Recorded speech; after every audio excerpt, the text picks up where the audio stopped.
Digital 410 Productions proudly presents the What's the Scuttlebutt podcast with your hosts Dodd Abernathy, Jeff Copsetta, and Henry Sledge.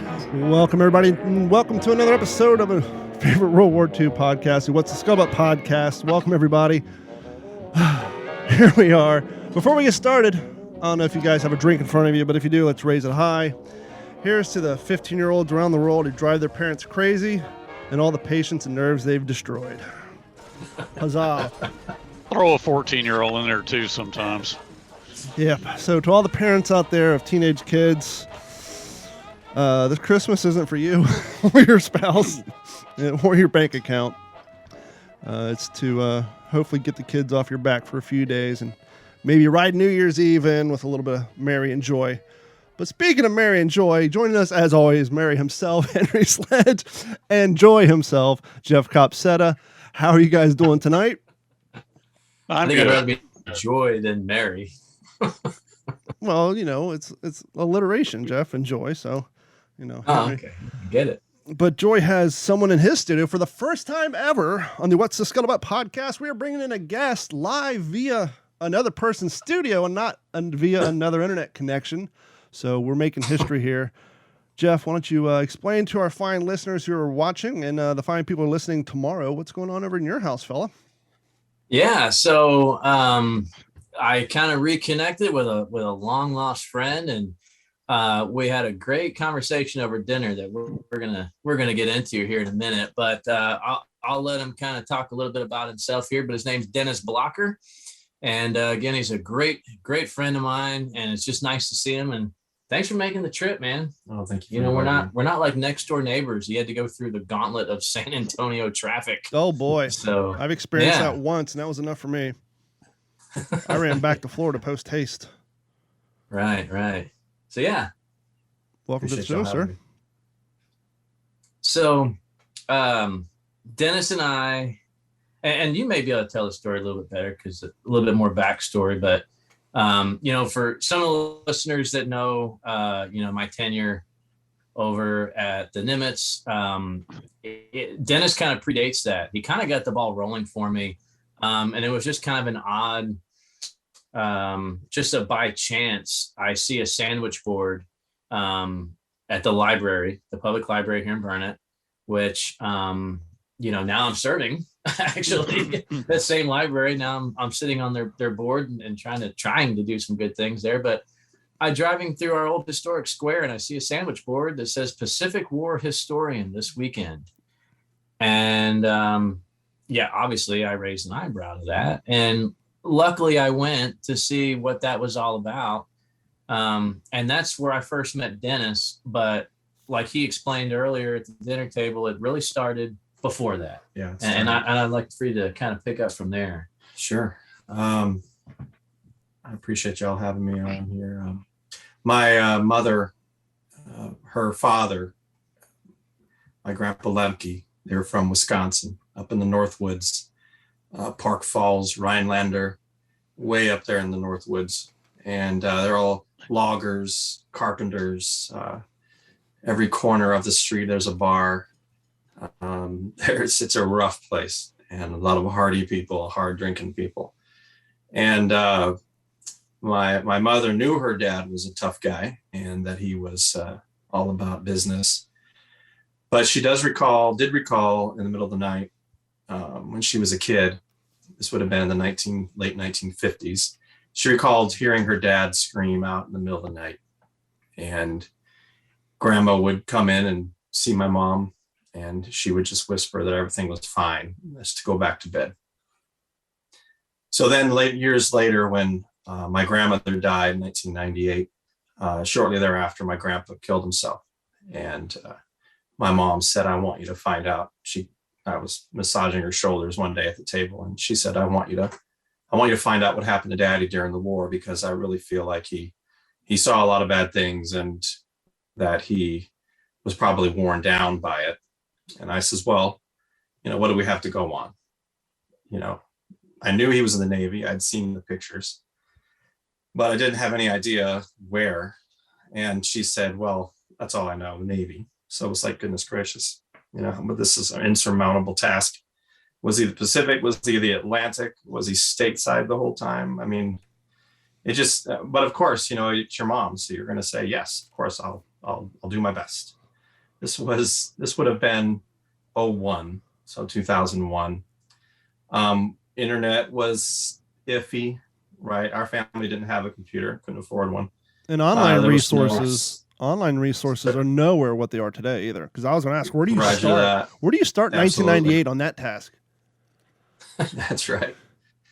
Yeah. So it was just, it really was, I was just saying yes out of being a good son. Did I think I was going to find out anything? No. But I did have a hobby. And that goes back to my love for World War II history. And my dad was career military, Air Force. I was born in California. We moved to Guam, moved to Michigan, moved to San Antonio. Then we moved to Iceland. Then we moved back to San Antonio because the Air Force thought it'd be hilarious to send us from Texas in the summer to Iceland and then back to Texas again, which broke my mom's heart. I remember seeing her cry when she saw the orders for Texas. But it was my love of the military. I grew up in that. So that's all I ever knew and just absolutely loved that life. So it just so happens that the first movie I remember seeing as a kid, it wasn't The Wizard of Oz or Mary Poppins. The first movie I remember that left an impression on me was Von Ryan's Express.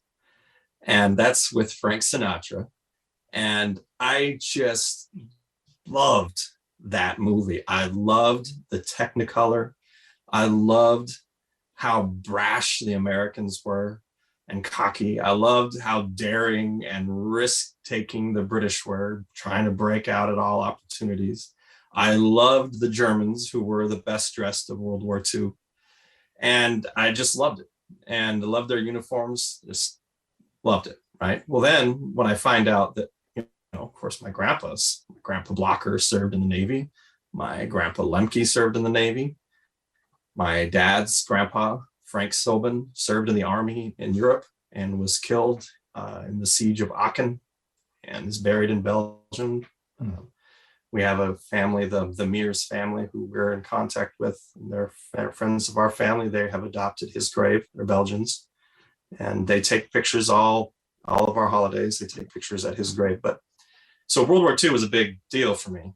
So if that's a big deal for you when you're a kid and you're a military brat, well, then you're going to collect autographs of World War II veterans, right? You're just going to do it. And especially in San Antonio, a convention city, you're going to be browsing the newspaper and you're going to see if there's any veterans groups coming. So, I got to meet, the World War II Aces Association and got to meet Chuck Yeager and like all these P-51 pilots and got to meet the Doolittle Raiders and the Flying Tigers and Tex Hill. And I made a little model airplane and I had Tex Hill autograph the wing. And, I got to meet Tuskegee Airmen and Pearl Harbor guys and the code breakers and the code talkers and, on and on and on and on. Well, if you have that hobby, you're darn sure going to get your grandpa's autograph. You can see why we're friends. Right? Yeah. He had me at model airplane.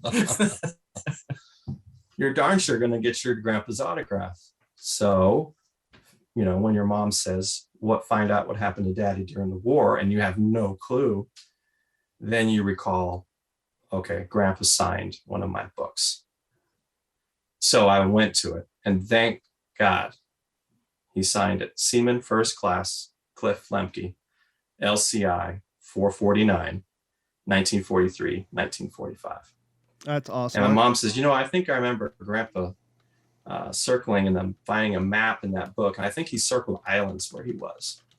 So I flipped to the middle of the book and sure enough, he circled the Marianas and he circled Iwo Jima. And that started me on my course because then I knew, okay, I got to find out what an LCI is. And I know he was on the 449. And I know he was at these places. So now, let's track down the story.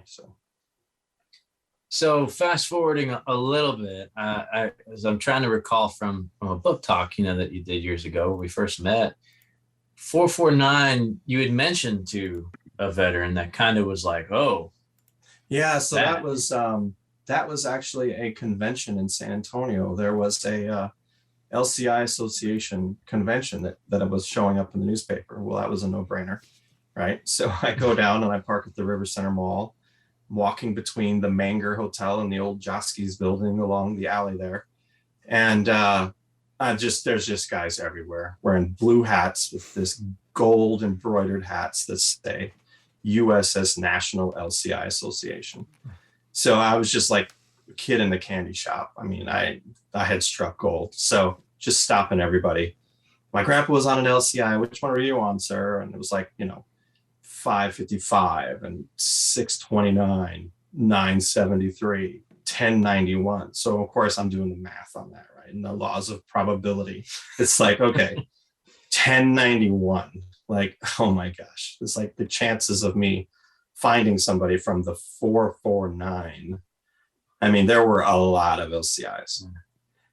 But I kept after it all day, just stopping everybody. And of course, getting their autographs. But, I'm down by the Riverwalk towards the end of the day.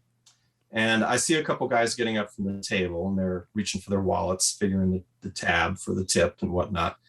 So I approached them and I was like, hey, sir, my name's Dennis. My grandpa was on an LCI. Just wondering if you guys were. And one guy says, what LCI was your grandpa on? And I was like 449. And he froze and he turned and looked at me and he said, 449, was he at Iwo Jima? And I go, yes, sir. He goes, did he survive? And of course, now I'm like, yes, why? He goes, what do you know about your grandpa's ship? I says, nothing. I know absolutely nothing. He says, well, your grandpa's ship was at Iwo Jima 2 days before the invasion on a recon mission with the underwater demolition teams. They were covering Team 14 on Yellow Beach 2. The Japanese thought that mission was the invasion, and they opened up with everything they had. And they said, your grandpa's gunboat was hit 3 times by mortars and raked by weapons fire. He said, of the crew of 70, your grandpa's gunboat had 21 killed and 22 wounded. 60% of the crew was down. He said, did you know that your grandpa's skipper received Iwo Jima's first Medal of Honor? And I was just stunned. No, sir, I didn't know that. So he says, well, he did. His name is Rufus Herring. He's from North Carolina. He said, we have 3 more days here in San Antonio. When I get home, I'll send you a list of current members in the association from the 449. So it turns out that how that guy knew that was he had been a radio man aboard the battleship Nevada. And he was sitting right next to the admiral and right there on the radio. And he had binoculars and he watched everything. Wow. And he was so impressed by the bravery he witnessed that day of these gunboats that he made it his mission to tell their story, and he never forgot it. And he went to the archives many times, retrieved all kinds of records, actually found movie footage of the gunboat group at Iwo Jima that day. And he shared that with me, and I was able to see my grandpa's gunboat heading in towards, and their reference point was Suribachi. So it's pretty powerful. And then sure enough, a week later, I got that package in the mail, and there were 14 names. And so I just started calling. Some of the guys had gotten off before Grandpa came aboard. Some of them were after. They were part of the relief crew because the entire crew was given survivor's leave after that Iwo mission. But yeah, that's what started it. So, and, Don, I think it's important too that we, just for the sake of our listeners, when we think about Iwo Jima, we think of a flag. Mm-hmm. We think of Marines. Mm-hmm. Maybe we think of B-29s limping in and P-51 squadrons. But until I met Dennis, I had no idea about how important these LCI gunboats were. Not only because of covering the UDTs, right? These underwater demolition teams, they basically going in these sea lanes, making sure clearing it of mines for the upcoming invasion. But indexing on Suribachi was crucial because the Japanese, thinking this is the main assault 2 or 3 days prior, right? Yep. they're opening up with everything they have, and people are paying attention to where those flashes are coming from. And once we finally did land on the 19th of February, that was crucial in figuring out what we needed to fire back at, where they were in these, these caves and these bunker systems and everything that was just that honeycomb that was Suribachi. So, well, not to mention the hit that the munitions cache took too. It's a lot less ammo for them to lob during the main invasion. Right. So it's just something. It's just so overshadowed that really is, when you get down to the meat and potatoes of this battle, was just so pivotal of what his grandfather did. I think the Navy suffers that a lot. I think the Navy, when most people think the Navy, they think of aircraft carriers and battleships and screens, but the landing crafts, all the other crafts in the Navy, the guys actually get closer to the shore. I think a lot of that stuff, with the exception of obviously Kennedy and his PT-109, I think a lot of that, as far as Navy go, gets lost in history. And maybe we need to try to make it our job to bring a lot more of that up and shine a spotlight on those guys.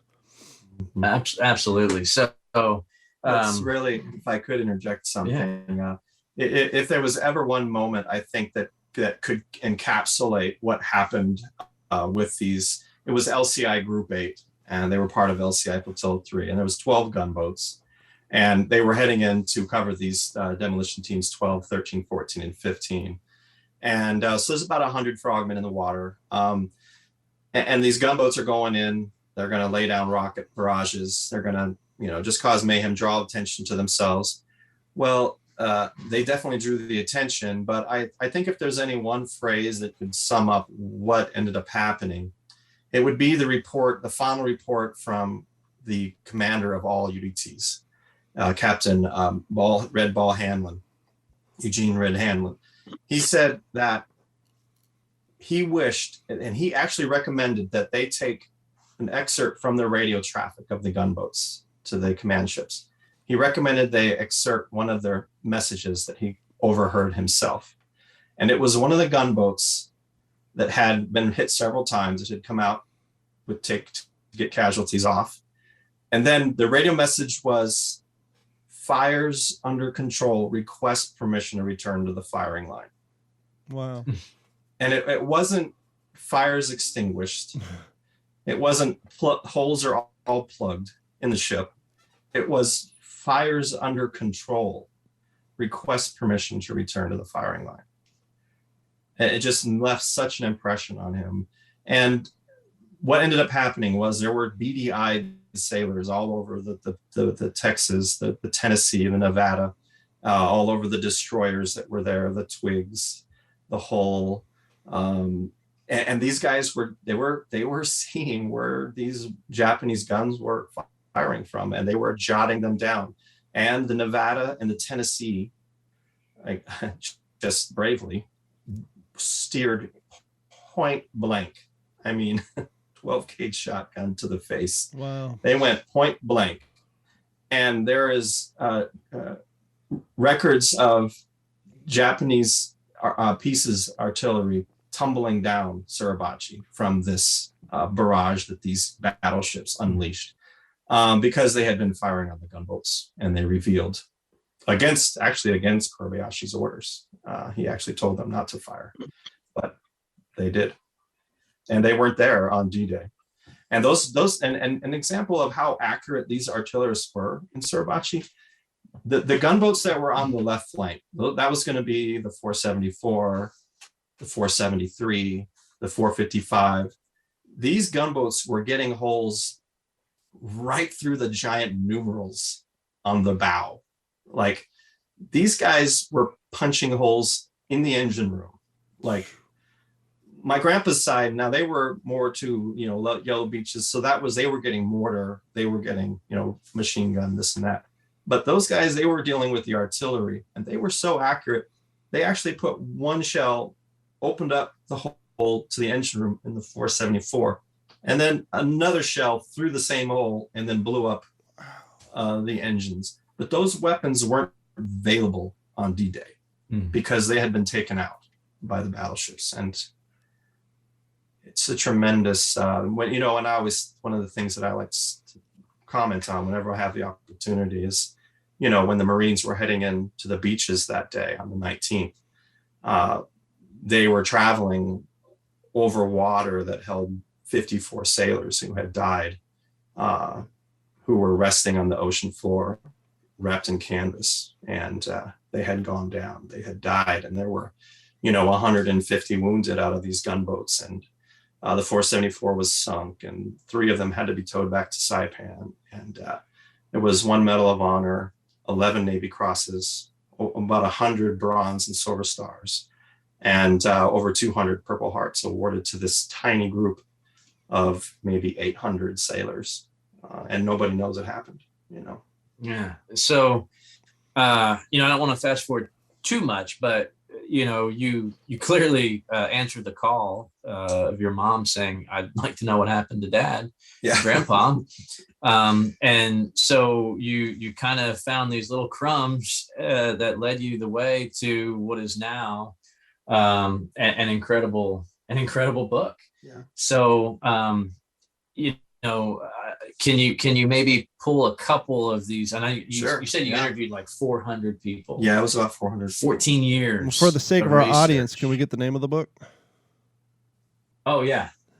Yeah, the book is called The Heart of Hell, and it's written by Mitch Weiss. And we'll get into why my name isn't on the cover later. But it's called The Heart of Hell. And it was on the New York Post must-read list. It's a tremendous read. And I've written 3 books now since then, and using the skills that I learned from Mitch, who's a Pulitzer Prize winning author. The title comes from a poem written by Bruce Hallett, one of the guys that I interviewed. When I called Bruce for the first time, his wife Phyllis answered the phone, and of course said, "Hi, my name is Dennis, I'm calling from San Antonio, looking to see if Bruce is there." And she's like, "Yes, he's right here." So he gets on. I was like, "Sir, my name is Dennis. My grandpa served on the LCI 449. I wonder if you served on that ship." And he says, "Yes, I did." And he says, "Just a minute." And I could hear him take the phone, and I heard it click against the ceramic tile of his kitchen counter. Then I heard him vomiting into the sink. He just started throwing up into the sink. And of course, I'm like, oh my gosh, I just killed somebody. And Phyllis got back on the phone, and she's like, "Bruce is wondering if you can call tomorrow." And I was like, "Oh my God, I'm never calling again. I'm so sorry. I didn't mean, I'm just trying to find out what happened to my grandfather." She says, no, he insists, he wants to talk to you. Please call him tomorrow. So I called the next day, and that started a tremendous friendship that we had over a decade. And we got together several times. There's a restored LCI up in Portland, Oregon, the 713. We had a reunion up there, and I was able to walk with him through the ship, and he walked me through where everybody was hit and the hits they took with the mortars. And then he took me up to the bow where he was he was the pointer position on the 40 millimeter up there. And he showed me where he crawled out of the gun tub and hugged the prow of the ship as his uniform was on fire and smoking, and he had a huge gouge out of his hip. And it was but anyway, the title The Heart of Hell comes from a poem. He was taken aboard the ship called the USS Terror. And of all ships that came to their help, it was one called the Terror, a minesweeper. And when he was laying on the deck and they were on their way to Saipan for medical aid, he wrote a poem. He had been tended and cleaned and given morphine, and he was laying there in his bunk on the ship, and he wrote a poem, and he called it "What Price Glory?" And one of the lines said he felt that he'd been dropped into the heart of hell. And that's where we got the title of the book from Bruce. One of the really interesting interactions I had was with the engineering officer, Ensign Leo Vidal from Akron, Ohio. He was the only officer of 7 that was still on his feet. 3 were killed, 3 were wounded, and he was the only one still on his feet. He'd been in the Pacific about 2 months. This was his first mission, and they handed him the keys to the car. And he's got a ship that's listening to port. It's on fire. He's got 60% casualties, and he's the only officer, and now he's in command. And Wow. The bravery that he exhibited that day earned him the Silver Star and the respect of us. And he just became a legend to so many of us, because I knew that if he hadn't reacted the way he did, I wouldn't be here because of his actions that day. But when I went to interview him in person up in Akron, I drove up to the front of the house and I walked around the side, and he was messing with a squirrel trap alongside the side of the house. And he was complaining and cursing under his breath as I was walking up. He was just damning these squirrels who were tearing up his roof. And it was just kind of ironic. You know, he fought the Japanese and it was squirrels that were getting him. But we went into this house and I set up my tripod and my digital recorder and my voice recorder and got everything going. And we sat and talked. And it was something I'll never forget. And he said that he had when they got hit on the bow, he had to make a decision. Do I run through the galley area, or do I go up top, across the gun deck, and then down into the well deck? And he says, well, I'll just run through the galley area. So he's sprinting through. He comes up top, and when he does, they get hit again. And he said that a leg flew from the front of the ship and flew over his shoulder. And he looked over to the right, and there was a gunner's mate, third class Howard Schoenleben, standing there. And he had developed a friendship with gunner's mate Schoenleben. Schoenleben was from Chicago, and he was on Christmas morning. Bedell got one of the small boat and put a word out on the ship. We're going to have Christmas Mass on Saipan. Anybody want to go? Schoenleben was the only one that said, I'll go. So he gets on the ship, and these two, Ensign Bedell, gunner's mate Schoenleben, are heading into shore for Christmas Mass. They get hung up on a reef, and they're stuck out there all day waiting for the tide to change, right? They're flagging people down. Nobody's paying attention. So what ends up happening is that they just talk, and they get to know each other very well, and a friendship. And now Bedell looks over, and Schoenleben is stumbling across the deck. And Bedell told me that he could see his left arm was gone, and that his chest cavity was open, and he could see his heart beating. He could actually see his heart beating. And he walked up to Howard, and he put his arm around his waist, and he knew that Boykman had set up a first aid station, the pharmacist made on the fantail, and he put his arm around Schoenleben's waist, and he said, come on, buddy, let's go back here. And he was walking him to the back, and he laid him on the deck. And when he laid him down, he was grimacing and this and that, of course. And he said he gave him a couple syrettes of morphine. And then he told me, he says, Dennis, it's the weirdest thing, but when I had Schoenleben there in my arms, he looked at me and he said, Howie, Howie, Howie. And then his eyes closed and he was gone. And he said, it's the weirdest thing. I don't know what it meant.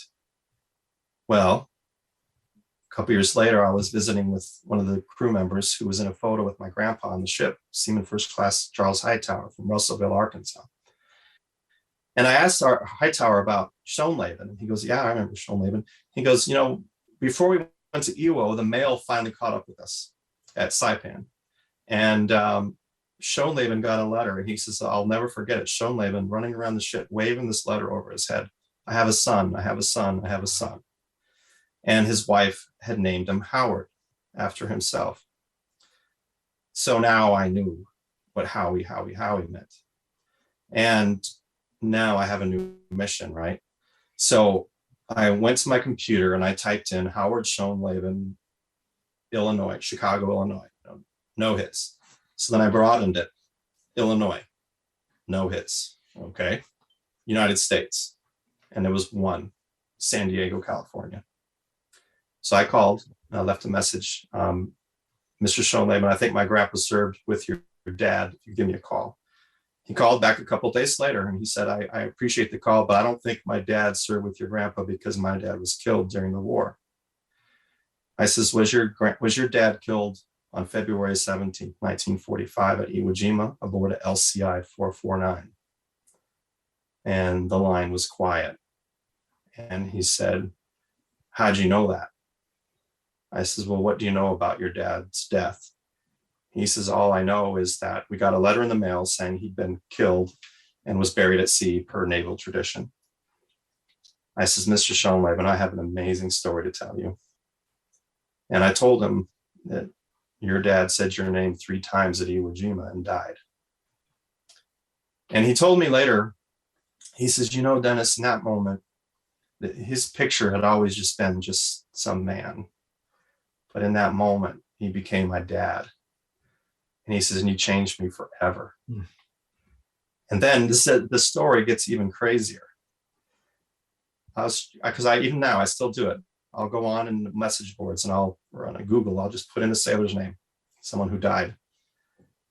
And I put in Howard Schoenleben, and there was a message from Indiana that said, "Does anybody know anything about a gunner's mate, Howard Schoenleben? My neighbor was renovating their house and a Purple Heart fell out of the wall." And on the back is inscribed, "Gunner's mate, 3rd class, Howard Schoenleben." Wow, that's I was crazy. like, this is too weird. So I called up Howard. I'm like, "Hey, are you missing a Purple Heart?"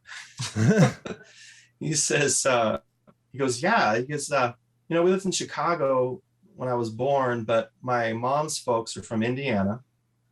And we went to live with them after the war." And he says, I lost it there. He says, "I do remember that I had a secret compartment in the wall that I used to keep things. And I guess maybe," he goes, "but that's kind of where I lost it." And I'm like, "You're not going to believe this." The neighbors were renovating Power of the the internet. bathroom. They were renovating the bathroom, which was on the other side of that bedroom. And they tore open the wall and that Purple Heart fell out. So this little town, they flew him out and they had this little ceremony and they were able to give him back his dad's Purple Heart. And then Schoenleben came to this reunion. And I had the honor of walking him up to Ensign Leo Bedell, who was there. And I said, "Ensign," I says, "Mr. Bedell, I want to introduce you to somebody. This is Howard Schoenleben. This is Howie. This is Howie." Yeah. So he threw his arms around him and they walked off to a private table off in the corner by themselves. Man, I wish I had a little digital recorder. I'd hit record and I'd toss it underneath that table. Yeah, that's the lament of us all. Gee, it makes me think, Don and Henry, you guys, I mean, if these things could talk, Henry, we just talked about that with what I sent you a couple weeks ago. Man, if this artifact could talk, and we're lucky that we've had some of the resources available to how we know your father as well as we do because of modern film and documentaries, but he's one of so many. And it's just hearing about that Purple Heart, and a lot of times they weren't always inscribed, right? They were supposed to be, but they weren't always. So it's incredible. And that's not the only incredible, if I remember right, you interviewed 2 guys that didn't live too far apart that had a surprise, right? Yeah, that's right. That was Chuck Banco, gunners, the gun captain on the Bow 40, and Bruce Allett, who I mentioned earlier. They were best friends. They lived, miles from each other. And they both thought the other was dead because the gun took a direct hit on the ammo locker. They took a direct hit on the ammo locker and it evaporated several of the guys. And then Lawrence Bozarth was killed there. Ensign Cooper was blown off the ship and is still listed as missing in action. He was never recovered. But, the thing is that, they thought each other had been killed. And so, when I was interviewing Banco one day, he was telling me about his buddy Hallett, and how he had died. And I was like, "Hallett's not dead. I interviewed him last week." Wow. Do what? He's like, "What?" And so I called up Hallett and he was just blown away. And so I have this great picture of all them sitting at a picnic table and with their wives. And Gosh. I bet at So some that's point, what, 60, 70 Yeah. years Yeah. later, maybe? yeah, I all bet those it's- years they had And they lived had no idea. 60 miles away from each other. 60 miles away. at some point, one of them had to think to himself, if I only would have went to that damn reunion. Right. I told Yeah, you, that's Sheila, right. we were supposed to go in 55, but no, we had to go to your mom's birthday. Oh, So, poor Sheila. Man, I got to take a break from that. That is just, it gets me every time. I was so excited, guys. You know, I mean, I'm heard- riveted. This is fantastic Yeah. stuff. It really is. And, you know, I've heard Dennis talk about this before, and, you know, I was so excited, and I didn't want to say too much. You know, I didn't want to tell you guys too much. I didn't want to give too much away to our listeners. But I mean, Henry, I'd like to know, you know, what's running through your mind, just knowing, you know, your dad obviously making multiple invasions. How much of the Navy was, of course, a part of that, Right. and how many sailors that your dad ran across, just going to the head, just wherever. I mean, those close quarters, the stories that, you know, that if it wasn't for people like Dennis, for this stuff to not, or I guess we really should credit your mom, right? I mean, obviously all the credit goes to his grandfather and the Greatest Generation, what they did, but without being able to record it. And I'm still impressed. So, you know, Dennis spent 14 years researching all this to become the book that it is today. And you guys heard he's rambling these names. He's rambling off where they're from. You know, I mean, it's just ingrained in them. So, Henry, I'm curious, does this bring anything back that's not necessarily Eugene Sledge, the Pacific? Is this bringing anything, just stories from your dad talking about his times with meeting, maybe talking to a sailor that they just kind of were buddy for a day or two and never saw each other again? Is anything like that resonating? Yeah, I mean, of course. I mean, apart from the fact that just Dennis's obvious, you know, passion, he's afflicted with the same sickness that we are, you know. You know, He's got the creeping yeah. crud. I mean, it's just really cool to share this and hear this. I mean, I guess I get what you're saying. I mean, so to answer your question, Jeff, I mean, some things that kind of bulbs going off in my head, or things I've come across researching my dad's unpublished writing, and I don't want to get, you know, too much into that, but getting back, they've been training on Guadalcanal. They wrote a late LCVP out to the McCracken, okay, and then they were going to go to Ulithi and stage out for Okinawa. That part is in the book. What isn't in the book is he does down in the galley after they got hoisted up onto the McCracken, because all the flotilla had set sail, and they were the last LCVP off of Guadalcanal, you know, when they were training that day, because the coxswain got lost. And they get out to the McCracken, and what didn't get published is a little tidbit where he goes down in the galley and ends up talking to one of the crewmen of the McCracken. And the McCracken had been, I think it was the McCracken, had been in the Mediterranean, and they had seen some Stuka dive bombers, and they had a little conversation about that. Oh, wow. And it's not a long, drawn-out thing, and I don't want to sell it like it is, but I'm trying to answer your question the best way I know how. And that's something that comes to my mind. The other thing that comes to my mind is just, Dennis, you've had so much interaction with World War II. I mean, I wish, you know, it never occurred. I mean, I guess I was so close to it growing up with my dad and hearing his stories and interacting, you know, on a very limited basis with some of the guys from his unit and other people who would call him through the years. I wish it would have occurred to me to go to a veterans reunion, you know, back in the 90s. But see, I always had a passion for the subject. You know, Don and Jeff, we've talked about this now many, many times, but it didn't really kick in, you know, until these last 15, 20 years. And, you know, by then, I mean, I've got a family of my own, and I'm trying to do the day job thing, and excuse me. And it never occurred to me to try to go to a Veterans Association meeting. And I mean, God, the the wealth of information and interaction, you know, that you could avail yourself of at something like that. You know, I mean, it just gives me chill bumps to think about it. And Dennis, you've done so much of that. I mean, I don't think I've ever wanted to say I took any of it for granted, but I guess I was so close to my dad's part, and I heard so much of him talking, and I engaged him in so many conversations. You know, to really step out beyond that and reach out to other guys in the unit is just not something I did on an extensive basis. Yeah. Hey, Dennis. Yeah. Go ahead. Go ahead, Don. I was going to say, no, go ahead, Jeff, because my question is going to go a little off this current topic. So if you have a follow-up statement, please take it now. Well, no, it's just what Henry was saying is a lot like what we were just talking about earlier before the show, where, you know, he was just kind of looking around at some of the signature that guys like, man, we've been so lucky. But, you know, Henry, you're right. Like Henry, we were just actually having that conversation about how fortunate we were to have that drive, you know, and that admiration, and then act on it. Not just, wow, that's amazing, and then get on with something else, but to actually, like, yeah. But I got one. Say what you're going to say, but I got one tiny anecdote after that. But say what you're going to say, Jeff.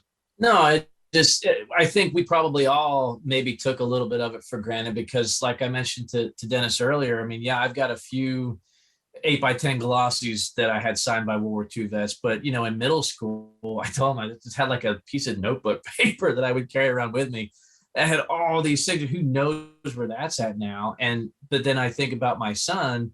You know, we were talking about the Dallas Air Show here recently and all that stuff. And, you know, he's got the sense of mind that he's got a helmet liner for one of his M1 helmets that he's got signatures all over this liner.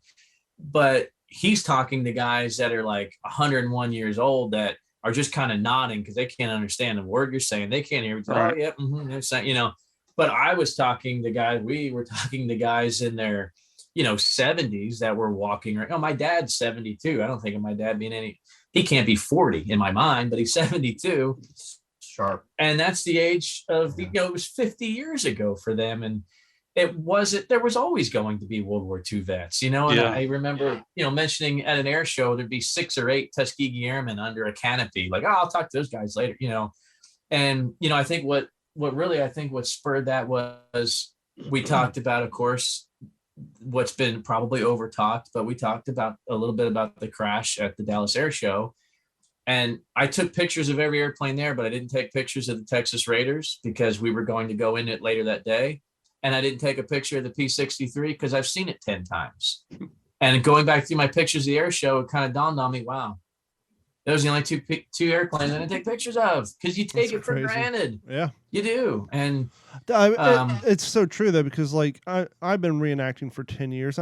My first few years, every event, only time I'd pull my phone out was to take photos. And like last couple of years, like I might pull it out once or twice, and then I get home like, why was I being so lazy that I couldn't put my gear on and get some photos taken? It's like afterwards, like, well, I've seen these Jeeps, I've seen this stuff, but every once in a while there's something new or, you know, something that you wish you would have taken a picture of, and we all kind of get, you know, especially at our level, complacent with it. And, you know, sometimes it's hard to remind yourselves we got to not get complacent with what we're doing, especially in this hobby. Right. Dennis, a question I had for you, because I've been looking. There are, you know, 5-6 main resources that you can go to, and we have a lot of those posted on WTSPWWIIEP-136-Dennis-R-Blocker, where you can go if you have like a service number or a first name, last name of a relative who served. But in the case of my grandfather, like I was able to find his enlistment papers, and like when he enlisted, and that's pretty much it. If people try like those 4 or 5 main website resources, and just for whatever reason their relatives' information wasn't digitized, where's another primary resource someone can go to try to find war records on a relative from World War II or even Korean War for that matter? It just last week I had a guy approach me, Steve Eccles, and he's a friend, and we talked at Thanksgiving dinner. He invited me over to his house and with his wife, and came up that his grandpa was in the Navy in World War II. So I told him, I says, you know, what ship was he on? He's like, I have no idea, but I'd like to know. I says, send me his name, birthday, state he grew up in, and I should be good. I should be able to help you out. So he sent that to me, and within minutes, I had the answers for him. And the site I use is ancestry.com, right? So you go on ancestry.com, they have the muster rolls for the United States Navy for World War II. So I enter in, fortunately, it wasn't John Smith, but it was Steve Eccles. John Doe. But I enter in Steve Eccles' grandpa's name. I forget his first name now, but and it showed that he was on an APA and in the Pacific, right? He was on an APA. Well, I didn't know Pacific at the time. And on the muster roll, it shows date of enlistment. It shows service number. It shows date first reported aboard ship. And then there's other documents, you know, you can follow the muster roll, this and that, right? Well, why is that important? Well, then you go to fold 3, FOLD, then the number 3, fold3.com. All right, so now I know that his grandpa was on this APA. We'll just say the APA Smith, since I said that name earlier. And you go on fold3.com, and they sent teams out to the archives, and they scanned every single action report, war diary from the ships in World War II, from the US Navy in World War II. So I go on there and I enter in USS Smith, right? And it comes up with just page after page after page of documents available, war diaries, this and that. So in about 5 minutes time, he went from knowing nothing about his grandpa to now knowing that his grandpa went aboard this transport at Rhode Island, Newport, Rhode Island, traveled, it was the first crew, traveled down through the Panama Canal. He had no idea that his grandpa had seen the Panama Canal and had traveled through it. Went to the West Coast, took on troops in San Diego, crossed over to Pearl Harbor, then went to Ulithi, then took troops to invasion beaches of Okinawa, then went to the Philippines. So he went from knowing nothing to now you know that your grandpa was in these invasions. And I told him, I said, let me ask you a question, not World War II. I said, Steve, how did you feel on September 11th? How did you feel that day? Were you scared because you didn't know how many more planes were coming in that day and where they were going to hit? I says, I vividly recall being very nervous, not knowing what other cities were going to be hit. How extensive is this plan, right? I says, now the reason I ask you that, Steve, because your grandpa was on an APA attack transport at Okinawa. Wow. I said, are you aware of what happened in the skies at Okinawa? He's like, no. I says, have you heard of the kamikaze? So then I had to tell him, like, imagine how you felt times 1,000, right? Because there were thousands of these aircraft coming in over that time. And the Navy lost ungodly amounts of ships and people out there. And your grandpa went through that. He went through that. He had to go to general quarters every single day because there were aircraft coming in and they were a target. Excuse me, you're a transport, you're a target, right? So now in regard to your question, here's another thing that I recommend that folks out there that want to know about their families. Now with the action report and the muster rolls, what's awesome is with the muster rolls of the ship for Eccles, for instance, I know that from May 44 to August 45, his grandfather was on that ship, right? So I know that any record I find in that time period, his grandpa experienced that event, right? So then what you do is you go to the National Archives in DC, College Park, Maryland, and you do what I did. Take the little class, they teach you how to handle documents. You go up to the second floor, you put on your white gloves, you fill out your form that you want, deck log, in my case, LCI 449. You wait, they bring it out, and I'm standing there holding the deck log of my grandpa's gunboat. Wow. Right. And I'm just stunned, right? I thought they were going to bring me copies. Yeah.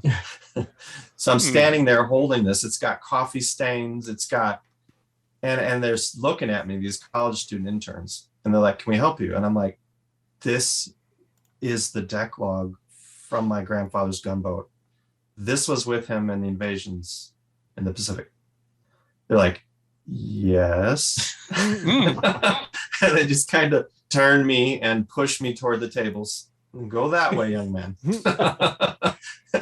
So that's what you can do. And then what you do is you just, you get to get it cleared and you just take pictures of everything, right? And then what you do is you get a map of the Pacific, because in the deck log of the ship is going to be a coordinate, right? So you can actually travel with your grandfather in the Pacific the entire time he's in the Pacific. Now, a lot of veterans were told, when they asked, they were told that all your records burned up in this big fire in St. Louis, right? We've all heard about that. Well, your records burned up in the big St. Louis fire. Now, that's true if you were the Army, but it did not affect Navy, and a lot of people don't know that. So a lot of people didn't look for their records because they were just told they burned up. So that is not true. It didn't affect the Navy. Now, in regards to looking for Army, it's tough. That's it is where tough. I'm at. It's tough. So I'm curious. I mean, I know a little bit with Ancestry. You kind of have to have a paid account to be able to access certain things. But it's Fold 3. Fold 3 is pay as well. I'm on there now. It's actually an Ancestry site. I'm actually on there now looking for my grandfather. Okay. So yeah, it's actually. And I do want to say one thing too, from personal experience, because Dennis has actually done this for me, not for a family member, but for the first World War II veteran that I remember meeting, that lived right around the block from me in New Jersey. Walked past his house every day walking to school. He was Baker Company, 1st Raider Battalion, Tulagi, August 1942. And the stories, and then Tarawa. And he would tell me these stories down in the den with his sunglasses on because of the malaria. Mm-hmm. And the more I got into World War II and the more I started really kind of narrowing focus on the Pacific, Guadalcanal was always kind of some weird fascination of mine until I started reading about Tarawa, and that was it. But to really have, Tulagi, that's like this little speck, and Baker and dog companies and maybe one parachute regiment, or paramarines, like, okay, this is really narrow. I could never find anything anywhere. I could never find his name on a muster anywhere for the Raider battalions. And unfortunately, he passed away this time of year. I think, probably tomorrow, December 20th of 2003, because I deployed March of 2004. And I remember it was very tough for me to hear that he had passed away. I'd sent him a Christmas card, and his wife told me that he got the card in the hospital. But he was the one who told me, when I was a little kid, I said, I want to grow up to be a war hero like you. And he said, you're not going to meet war heroes because they don't come home. And he's the first one that told me that. Now, where Dennis comes in is I said, hey, Dennis, I contacted a Raider Battalion page, right? Raider Battalion Association, whatever. Couldn't find him anywhere. So I gave him what I knew of this Marine and got a lot of cool stuff. I still have it in one of my books, everything that printed out. He didn't join the Marine Corps till the 7th of November, 1942. This is 3 months after the Baker, after the 1st Raiders hit Tulagi. Therefore, there's no way he was on Tulagi with the 1st Raider Battalion. Ended up, I think it was 6th. Henry, maybe does this sound right? 6th Battalion, 22nd Regiment. And 22nd Marines? 22nd Marine Regiment. Yeah, 22nd Marines. Oh, man. Oh, God, when you get past 2nd Division and 3rd Division, man, I start getting fuzzy on which regiment was with which division. I know, like, the Raider Battalion, didn't it become the 4th Division, or did that become the 6th Division? I should know this. Yeah, I forget how they got rolled. Well, because 4th sounds right. The 1st or 2nd Raiders Second Raiders, I think, became fourth. Yes. I'm not sure about Edson's Raiders. Anyway. Yeah, You gotta be careful what you wish for, because I'm not so sure what I thought he was. He may not have been, and according to the record, and he was somewhere where a lot of the unit got sick, and there was a hospital ship muster that he showed up on, and it was later in the war, and I want to say it was maybe outside Kwajalein, maybe it's Kwajalein Atoll. There was an island campaign that his unit was a part of, but I just feel like it was so overshadowed. It was kind of like the forgotten battle between Tarawa and Iwo Jima. Well, out in the Marshalls, yeah, man, a lot of those small Central Pacific, that was part of the Central Pacific Drive, but Waji and Meloelap and Tarawa, not to be confused with Tarawa. A lot of those they just kind of run together. Mm-hmm. I mean, it was called the Marine Aviation. It was the doldrums of 1944. Yeah. So a little disheartening. I still see him as a Raider. I mean, he was buried as a Raider, although I'm not sure. Maybe in some way he was what the Raiders became. It was misleading, and it was hard for me to kind of see, because as a 12-year-old kid that just idolized this man, I don't know if he necessarily misled me on purpose. I don't want to think that, but I think I would just, as a little bit of a PSA, if you are, yeah, that's true, because of researching my other side of the family, my dad's dad, Lloyd Blocker, he was on an LST in the Atlantic, and he talked about his ship being torpedoed, LST 503, and hitting his head on the ceiling when his ship was hit, and he flew out of the bunk and this and that. And then I got the muster rolls from the ship and saw that it had never been torpedoed, and that the only torpedoing was when he was drunk at New Orleans, and he was taken to the hospital because Shore Patrol got him and had to lump him over the head with a nightstick a couple times. So that was the only torpedoing that took place, was him getting drunk. But yeah, that was kind of I didn't really want to find that out. Right. Well, I didn't mean to get us too far away from 449 and Iwo, but I'm actually going to look for this paperwork, because now I'm curious. But hey, fellas, can I tell you about this? I kind of want to talk about one more person that I interviewed. Yeah, real quick before we do, just because we're on a topic of paperwork and looking for relatives, one of the cool things I did find was my grandfather's registrar's report. And for those of you not familiar with this, it's kind of like a identification card when you enlist. And I'm actually looking at his. So it has the race and white, height 5'8", staggering 160 pounds, hair brown, complexion light. But here's the interesting part. It says other obvious physical characteristics that would aid in the identification. And then below that says scar on the little finger of right hand. It's like they were that minor, because you never know. Maybe that something happened to him. That would be the only thing, his right hand. Well, there's a little scar, but it actually shows, where he enlisted at local board number 9 in Burlington, Boone County, Kentucky. And so I've been able to find little things like that, but very little actual records, because I think probably his stuff was in the fire that we've all talked about so many times. But before we get to the next story, thank you guys so much for your continued support. We are wrapping up this year. I think next week we'll be off because, it's Christmas time. And then we haven't quite discussed what we're going to do New Year's Eve time. So if you don't hear us live in the next 2 weeks, it's the holidays. We have families. We'll be back. Don't worry. We're not going anywhere. Want to thank each and every one of you for your continued support. For those of you who've signed up for Patreon, I just uploaded a video. I've already got a few emails. I'm doing some free sticker giveaways. All you have to do is message us through the app, your address, what podcast you want the sticker for, whether it's this one or the other podcast. And if you have a preferred color, maybe you want your sticker to match your car, I completely understand. If you got a blue car, you don't want a bright red sticker. Gotcha. So simply send us your name, your podcast logo that you want, and the preferred color, and we will send that to you, no cost to you, as a thanks for helping us. And if you guys haven't done so already, please head over to WTSPWWIIEP-136-Dennis-R-Blocker.com. Sign up for Patreon. The lowest plan's $1 a month. The most expensive one is a whopping $3.50. That's cheaper than a cup of Starbucks. It goes a long way to help out what we're doing here. And if you haven't done so while you're on the internet, head over to youtube.com and like and subscribe us over at the Digital 410 channel. You can watch all of our live streams on Monday and Tuesday and all the other stuff.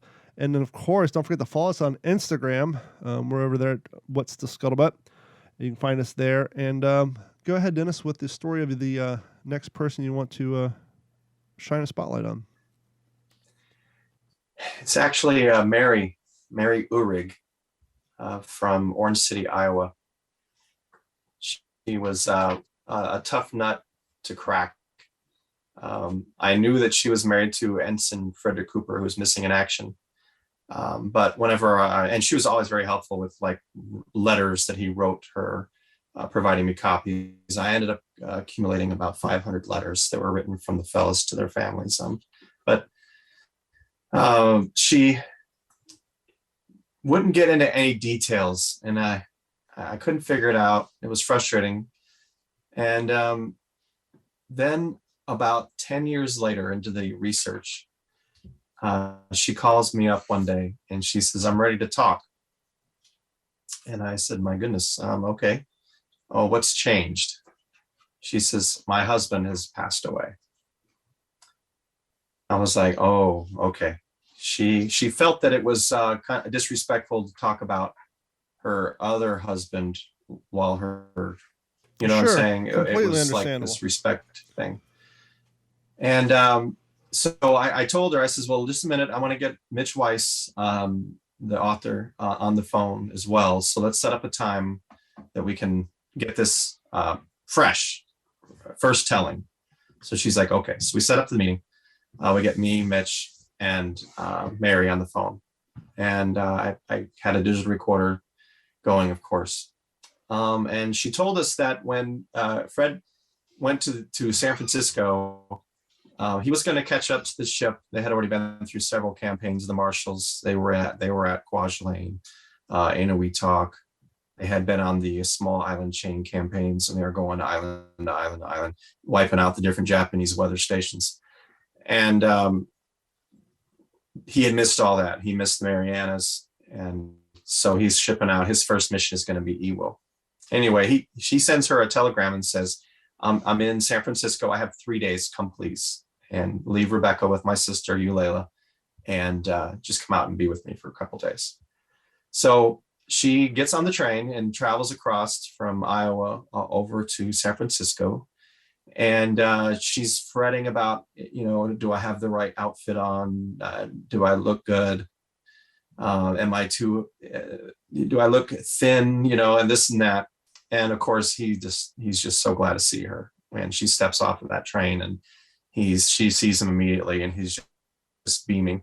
And then she goes on to describe this almost like a Cary Grant, Deborah Carr kind of 3-day event in the city, you know, San Francisco. And she's describing them running and giggling and trying to jump onto the tram at the last second and the trolley and going to the fish market and going to Chinatown and catching an opera. And the final day is there and he's gonna be leaving. And he asks her in the hotel. The plan was to see him off at the ship, but he asks her if they can say goodbye at the hotel. And so they say goodbye and he leaves. And she tells me that, you know, she had been kept it together this whole time. For him was strong, but when he closed the door and he left, she just lost it and just started crying. And about 15 minutes later, she said that she heard the doorknob and she looked up and he was standing there and he just had tears streaming down his cheeks. And he just walked in and they just held each other and he just couldn't bear leaving her. And he just needed to hold her again. And then he left. And then he went to Iwo Jima and of course was the gunnery officer on the number 1 gun and was blown off the ship and never, well, you'll see in the book what happens to him. But she then took us to a place that hadn't been seen in 70 years. And when the telegram arrives at her in-laws' house, and she was there. And she said it was like another person was screaming. And She said she did a couple laps around the house. And I got to tell you, fellas, like I interviewed like 400 people.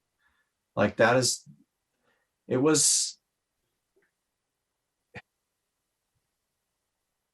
was a part of her heart that had been locked away for 70 years. And she had never opened it. And the sounds she was making as she was crying and moaning, telling us the story. And we kept trying to get off the phone and tell her she didn't have to go there, but she insisted. And it was like it was yesterday. And she opened that up and showed us this special place in her heart that it was reserved for Fred. And she was just so thankful we were telling his story so that he wouldn't be forgotten, But I just never forget her, because that, her family never even knew how much she had been hurting, but it was just like so powerful. Those So are that's, if that isn't what we do in a nutshell, just the appreciation that all of those people must have for you and your efforts and keeping it going. And, the first I think of is when we think of the acronym PTSD, we think of guys over in combat. Mm-hmm. And I know so many times when people have said, "Oh, thanks for going over there." If they found out I went overseas, and I always tell them, "Thank my mom." Mm-hmm. My girlfriend, who's now been my wife for almost 20 years, that it affected many more people, than we realized. We at air shows, we go up to World War II vets, we ask them for their autograph, but not for the wives that were at home, the moms that were worrying. And it's important. And I think that's a perfect segue. I know we're probably getting close to wrapping it up, but I think this is a great segue because, the term hero, I think everybody has their own definition of it. We've seen it over millennia used in different ways, and how we interpret what a hero is, from Achilles to, Superman now. Mm-hmm. But I have no hesitation at all in calling the man sitting next to me one of today's heroes. And he's not going to be the first to say that. But I'd like for us to wrap the show up with Dennis, if you wouldn't mind just sharing a little bit about what you do for us and what you've been doing for over 20 years, and the product that's come from that and the amount of people that you've helped. I was in college, sitting in class when Timothy McVeigh blew up the federal building in Oklahoma City, and our building shook and plaster fell from the ceiling, and we ran outside, and they put up a TV in the conference room, and we got to see that it was our city. And we ran to the parking lot and saw the smoke spires from downtown, and we ran back into the side and looked at the TV, and there was a newscaster on there with a microphone, and he was crying, and he said, "We need all medical people downtown now. We need all medical people downtown, please." And 2 carloads of people packed up and went downtown. And I was not one of them. And that feeling, that gut punch, that when my city, my community needed me, and I had nothing that I could give, I said, never again. And I joined that next summer. I got into an EMS program, and I was trained as a medic, an EMT. And I joined EMS and fire department. And then in San Antonio, I worked on the level 1 trauma team. I was in the trauma team for 12 years, night shift, and then 10 years in other ERs. So 23 years altogether, EMS, fire, and ER. And, I like to think that shockwave from what Timothy McVeigh, he meant it for something to demoralize the nation, but I don't know about anybody else, but he sure inspired me. And I went on to save probably hundreds, thousands of people over the years. And I went on to train other medics, other nurses, other docs who have gone on and saved other people. So that shockwave is still going, and not how he intended, but it's still going. People are being saved. And one of the things that came from that is the same thing that afflicted my grandfather. And the same thing that inflicted Eugene and the others was the night terrors and the PTSD and the darkness. I call it myself, I called it the dark passenger from this TV show, Dexter. But that's what seemed to fit me was the dark passenger. And it was just this thing that came in, and I wrote about it. And it's called Clear. It's kind of hard to see, but it's on Amazon. Follows my journey through EMS and fire and ER, the battles of PTSD, the battles of suicidal thoughts, and victory over it. The tremendous leadership that I had that insisted that I get help, and the love for my daughters and my family that made me get help. The willingness in my own heart to be willing, and then the work to get it done, to get the help. And that resulted in me and my passion now, saving those who save others. And that's where I'm at right now. So, yeah. Well, I can't say this enough. I'm so glad he made the trip today. And so Absolutely. good to see you again. It's been Pleasure to have years. him on. And I just thought it was just going to be such a treat for you guys and for our listeners to have somebody like Dennis that's so multifaceted, so inspiring in so many ways. It really means a lot. So appreciate you being here, man. I really appreciate you guys very much. And on a side note, if I may, Yep. My copy of With the Old Breed is dog-eared and worn and highlighted and read multiple times and recommended to I don't know how many people. And just, it's just such an honor to be here and to meet y'all and Henry. And well, we've heard some heavy stuff, man. I mean, I think this show takes the cake as far as being just powerful and moving, and Absolutely. and getting to the heart, of what we do here, of what Jeff and Don do. And they invited me to be a part of this world a little over a year ago. And I've never stopped being grateful for that. And part of that is getting to meet guys like you, Dennis. And shout out to Jeff for bringing you to our attention. Yeah, So, I mean, it was Jeff's idea. So, of course, Well, Don thank you, had to fellas. approve it. But and this is a great example for something we've kind of been mentioning the last few episodes. If you're a listener of the show and you have knowledge on a particular subject matter that we don't cover, and you think you can maintain a conversation as great as Dennis did for 30 minutes, 45 minutes, an hour and a half. If you think you can do that, please reach out to us. We are always looking. Look, there's 3 of us here, but World War II is a huge subject, and we can't know everything about everything. And so please, that's the beautiful thing about it. if you guys are listening and there's something you just like, why aren't you covering this? No one talks about this. If you want, you know about it, please reach out to us and we'll make it happen. You can come on the show and you can school us and shine light on something that you feel gets overshown. And please email us at mailcall@WTSPWWIIEP-136-Dennis-R-Blocker.com. But I think it's going to wrap. Actually, I hate to do this because Jeff wrapped up the show on such a fine point, but Dennis threw it out there at the beginning of the show. Why is your name not on the book, Dennis? People have been waiting. It's been 130 minutes. He hasn't said why his name not on the book. So I really enjoyed Mitch's writing, and I approached him because when I wrote a manuscript, it just felt like a textbook, and so I knew I needed to get somebody. So I approached Mitch, and he said, "Well, if the book's going to be any good, we're going to need at least 25 interviews." I've interviewed 350, 400 people. He goes, "My God, how did you get that many people to tell you about the worst day of their life?" And I says, "Well, Mama told me to find out, so I did."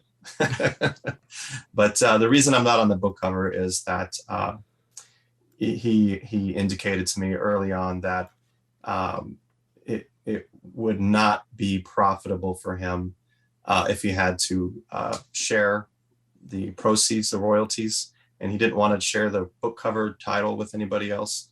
I was very aware of it. Everything was up front. I could have backed out of it, but I realized that his writing style was tremendous and that I would have the opportunity, because he told me I was going to be very involved with the writing and the manuscript. And I wrote all the chapters, the Japanese perspective in the book. And I learned so much from him and was just so grateful. But that was one of the things that I had to be willing not to be on the cover. He didn't want to share the cover with anybody. It was really his first book where he didn't have to share the cover. So yeah, That's was fair. kind of like my dad said, well, if you do it on your own, what's your readership going to be? I says, probably 1,000 people, maybe you, mom, grandma, and the neighbors. And he says, how about if you do it with Mitch? I says, well, the sky's the limit. And then he says, well, And he got a free education out of the deal. Right. And what's the purpose of the book?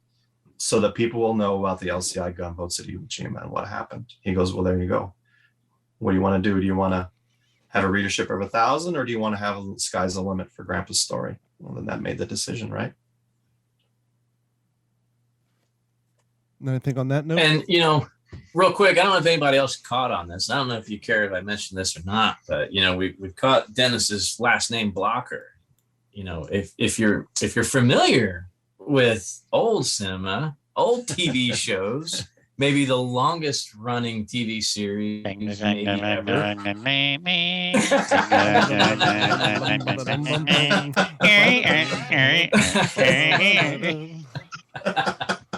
So yeah, Henry knows Dan Blocker, and I don't remember the actual connection. And my dad, yeah, It's your dad's cousin. Yeah. Haas Cartwright's Dan distant Blocker. cousin. Yeah. In my house right now. I just want to let y'all know that. Yeah. Small world. and that's going to wrap it up for this episode of the What's in Your Head podcast. We want to thank each and every one of you for What's in your head? What's in my head is too much wine. Wraps up another episode of the What's the Scuttlebutt podcast, your favorite World War II based podcast. We will be off next week for the holiday. Chances are we'll be off for New Year's Eve, but if not, we'll see you in 2 weeks. For myself, Jeff, Henry, and Dennis, thank you guys so much, and we will talk to you all very, very soon. This has been a Digital 410 production.